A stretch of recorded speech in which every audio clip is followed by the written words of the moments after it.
finished 5th in the Horizon League. Cade Anderson, big things are expected out of him in his second year. Yeah, I tell you what, last year as a true freshman, won 4 games. ERA was just a shade under 4 last year. 18 appearances, 9 of which were starts. Lance, he did a good job keeping the ball. Target as the left-handed hitter. There's that breaking pitch and a dribbler to the right side. Anderson picks it up in fair territory. He jumped on it like a rat on a Cheeto and got it over to first base. Hockmeyer says the ball hit him on the foot, and that's why he didn't run. If it did hit him on the foot in the batter's box, it'll be a foul ball. There's a called third strike from Anderson. Last year, the LSU team struck out more batters than in Michigan. He's the second baseman for the Mastodons. A called third strike. Back-to-back strikeouts after a ground ball on the infield. 3 up. 3. Daniel Dickinson, the youngster at second base, very highly regarded. Jake Brown, the right fielder. Luis Hernandez is the new Tiger behind the plate. Stephen Milam starts at shortstop. And last year's starting shortstop, Michael Braswell. About an elite legs. I mean, he can really, really go. And he takes a full swing and drives this one deep into left center field. This ball is misplayed on the warning track. Stanfield stumbles a bit as he rounds second, but he'll have no trouble finishing at third base. Center fielder Caspary appeared able to make the catch, but the ball dribbled away from him. And that was all Stanfield needed to take a third base. Yeah, everybody thinks about this kid, but it is not cockiness. It is just confidence on what I can do at the plate, you know. And so, not a great first at bat for him, especially with a runner at third base and nobody out. Having said that, that wind is blowing briskly out toward left field right now. Jones hits a rising line drive to deep center field. It's caught and misplayed in the gap for the second time by Caspary. Caspary having trouble finding that ball. That's twice he has been there and not able to complete the catch. Yeah, honestly, it almost looks like the ball is going in his glove and coming out. I don't want to say it's a hole in his glove, but it's almost what it looks like. Like he circled that ball perfectly and just. And then, of course, you got Mick Paul, Ethan Fry, big arm, you know, big bat out there. And then Josh Pearson's younger brother, John. And this offense is going to threaten a lot more than what it did last year. The runners are moving, and that's lofted into left center field. It's down on the grass. Takes a couple of hops out to the left fielder. They are waving the runner around. Here's the relay throw to the plate. Safe at the plate. The Tigers add to their lead. A very close play. In by the third base coach, Jordan Thompson. And a drive to right field is down for a base hit. Runners at first and third. And the Tigers are making noise. Back-to-back super regionals the last couple of years, too. Boy, he had a big year at Indiana State. Runner from first is on the move, and that ball bounces away from the second baseman covering. It's a stolen base. And then a misplay at second base, and the Tigers have scored another run on the second error of the inning.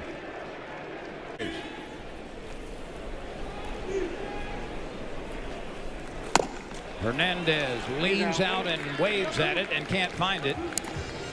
So he'll walk back to the dugout.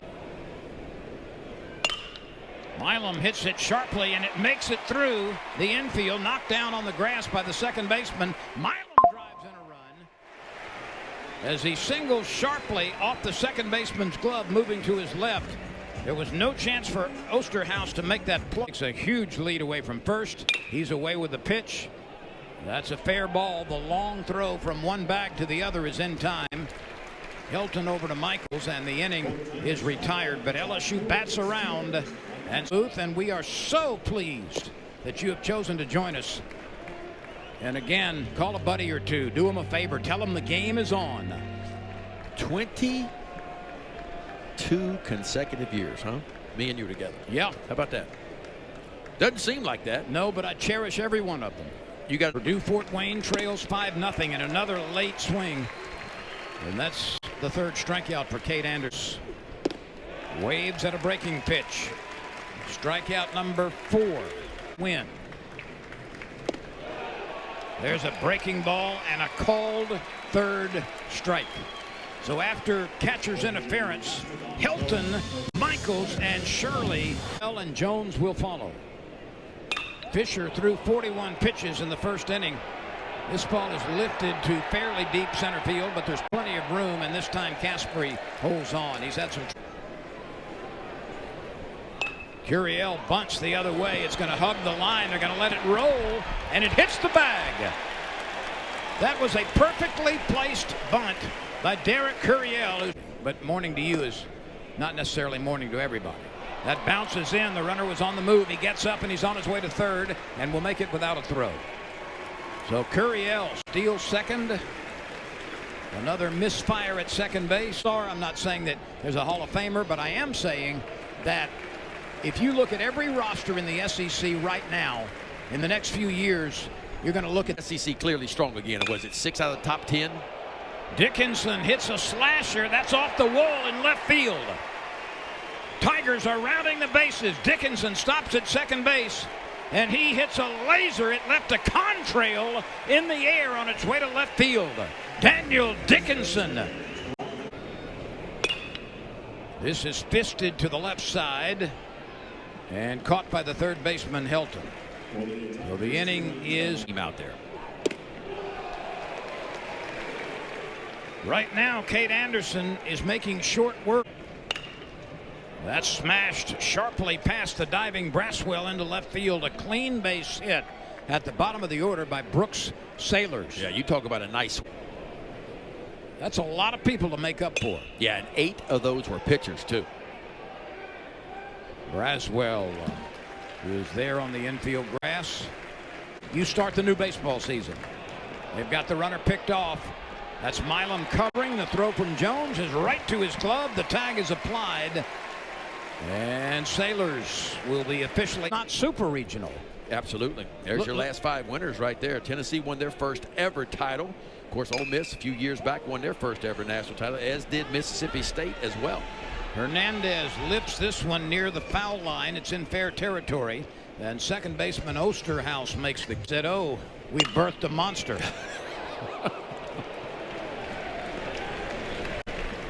He hits the ball very sharply with Jones and Michaels. Braswell hits a one-hopper to the left side. Karcheski is up with it, and a first 1-2-3 inning, the Tigers fail to get a base run. The foul lines extend 330 feet to the foul poles. The power rallies are 365 feet away on both sides. Bats of the balls are maybe a combination of the two, but the balls are certainly coming off the bat a little bit hotter the last 3 or 4 years. Karcheski with a nice swing, shoots a liner to right center field. That's his speed level starts to trickle down to the collegiate level. And so, yeah, you can be pretty much checked at the end of every inning or the beginning of every inning if umpires choose to do so. Osterhaus pokes that into center. Move a little bit to the opposite side for Kevin Hall. He can't find that one. Anderson left him at the plate. That strike ball, and you mix speeds, it makes that fastball just as good as anybody else's. Stanfield out in center field's got it. 2 outs. Michaels waits the 1-2 pitch. Swing and a miss. Strikeout number 8. Stanfield slashes one into left field. That sounded loud and results in a good ending. There's a liner the other way for a base hit. Curiel has bunted his way aboard and line drived his way aboard. Stanfield and Curiel are. The runners move up on that ball in the dirt. Very quick release from second base, especially by Stanfield. Obviously, Curiel had to look ahead to see what his teammate was doing. Well, that's what we. A wild pitch. And a ground ball to the first baseman will result in another run. Stanfield scores. Pearson gets his first RBI of the season on a 3-run assist. Pretty good company. Yeah. That time he strikes out. He took 2 pitches for strikes and then couldn't. Kate Anderson has racked up 8 strikeouts so far. He has not walked a batter. To me, that's the most impressive statistic. Yeah, and look, they said the command was much improved this year, and so far he has shown it. He showed it in fall ball. He Showed it here in early spring, and so far today he has been spot on. They've been able to spot the fastball both in and out, and that's been the difference maker. That little slider of his. That's the new pitch this year. There it is again. Feels like he can pretty much land it anytime he wants to. He still has the big overhand curveball to go with it, but he has really worked in and out, up and down, and used both of his breaking balls. We haven't seen many changeups yet, but have a feeling it's going to start to come here in the latter part of these innings that he's going to pitch.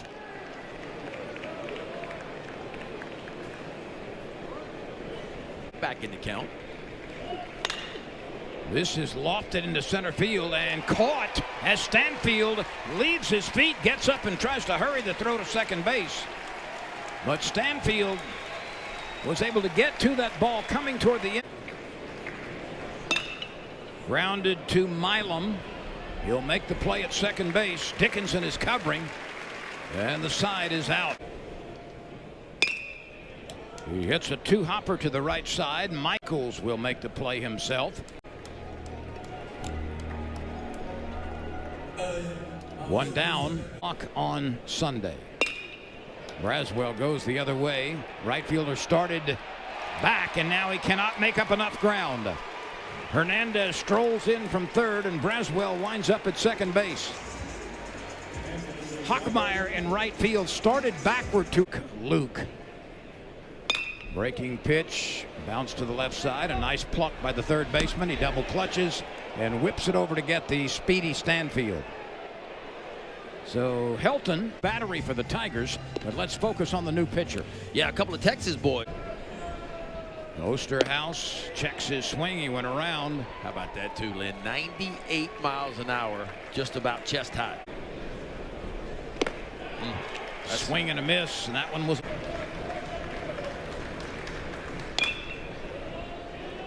Evans comes off the mound, sets and fires. He throws a strike over to Jones. It's a 3-up, 3-down inning, including a couple of strikes. Jones behind him in the order. Yeah, look, somebody's got to develop. You know, and early in the year, they're going to pitch to Jerry Jones. And he's, you know, in these type of ball games right here, when SEC play rolls around, in order for Jerry Jones himself. A liner into the right field corner. Pearson will be able to run for a while. Jones will score easily. Pearson takes a look at his third base coach, who says stop right there at second. A ringing RBI double by Josh Pearson. Trying to add to an already impressive start, and he lobs one into left field for a base hit. Fry rounds third. He will score without a throw. Daniel Dickinson has driven in 5 teammates today. Boy, he is covering everything too, Daniel Dickinson. Fastballs, breaking balls, it doesn't matter. Hanging, breaking. Really a fun thing to do. And look at that play by the second baseman. That is a dandy. Osterhaus. Oh. So it's Ryan Costello in right field. Mick Paul. Go to the next number, don't we? 4 below, we'll go down. Speaking of going down. 8 pitches. Overland Park, Kansas. And he comes out swinging off the bench. He lifts this one to left field. Mash, the new left fielder, is circling, and he's got it. Certainly some juice in the bat. Play a little third base, play a little first base. And that stays fair. His first collegiate at bat is going for an extra base. John Pearson on his way to second. How about that for a debut? That's how you get it done. And how about that smile? Just major league player, but was tremendous in the broadcast booth, etc. But one of the lines that I'll always remember: LSU, no runs, 4 hits, 3 errors. This ball ain't coming back, I don't think. Well, they're going to bounce it off the warning track. I thought that was going to carry into the stands. Nonetheless, Jared Jones whacks one deep down in that right field corner. Teen Conference Player of the Year last year. His first at bat as a Tiger is dribbled down to the first base. We've got a couple of writing instruments because we've got a lot of changes to pass along. First, Jacob Myers, a junior pitcher, is working in relief of Kason Evans, who was very impressive in a couple of innings of hard-throwing relief. But let's check in on Jacob Myers. Sawa waits. And a call, third strike.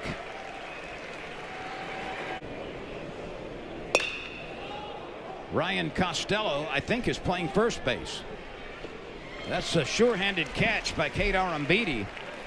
He just moved out there and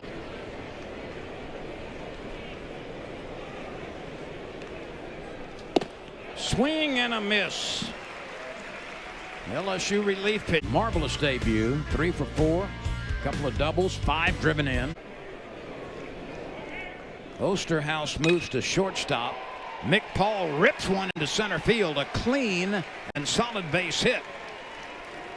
So Paul gives LSU its 14th base hit. Here we go. The make it happen pitch. Swing and a miss. The battle won by Martins. Well, Mikey Ryan opens his career with a walk. The 3-1 pitch to Larson, a hitter's count. And he draws a base on balls. So back-to-back walks from Mr. The payoff pitch with the bases loaded. Ball 4, it skips by. So an RBI on the bases loaded walk.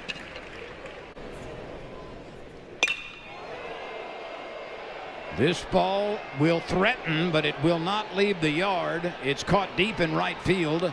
Plenty deep enough for the runner at third to score and the runner at second base to move up 90 feet. Well, that one had a little excitement to a low of 1 in the 4th, 5th, and 7th.